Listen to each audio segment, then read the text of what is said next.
বিশিষ্ট সন্তান। রাজধানীর গুলশানে বিএনপি চেয়ারপারসনের রাজনৈতিক কার্যালয়ে এসে আনুষ্ঠানিকভাবে বিএনপিতে যোগ দেন গণ অধিকার পরিষদের সাবেক আহ্বায়ক রেজা কিবরিয়া। এ সময় বিএনপি মহাসচিব মির্জা ফখরুল ইসলাম আলমগীর বলেন, রেজা কিবরিয়ার বিএনপিতে যোগদান সারা দেশে প্রভাব ফেলবে। আমরা আশাবাদী যে ডক্টর রেজা কিবরিয়ার যোগদান আমাদের এই কর্মকাণ্ডগুলোকে আরো শক্তিশালী করবে।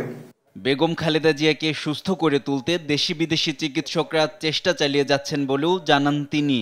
চিকিৎসকরা কাজ করছেন, আপ্রাণ চেষ্টা করছেন, দেশি বিদেশি সমস্ত চিকিৎসকদেরকে যুক্ত রেখেই তারা চিকিৎসাটা করছেন এবং আল্লাহ তাআলার কাছে আমরা সবসময় গোটা দেশবাসী এই দোয়া করছি যে আল্লাহ তাআলা তাকে যেন সুস্থ করে দেন, তিনি সুস্থ হয়ে আমাদের মাঝে আসেন। অ্যান্টি স্লিপারি টেকনোলজি ও সফট টেক্সচারটাই নরম ঘাসের স্পর্শ, সাপোর্ট গ্রাস ম্যাট, নান্দনিকতার ছোঁয়া। এ সময় সালাহুদ্দিন আহমদ বলেন, গণতান্ত্রিক ধারা অব্যাহত রাখতে এ ধরনের যোগদান প্রক্রিয়া অব্যাহত থাকবে। প্রয়োজনীয় গণতান্ত্রিক সংস্কারের জন্য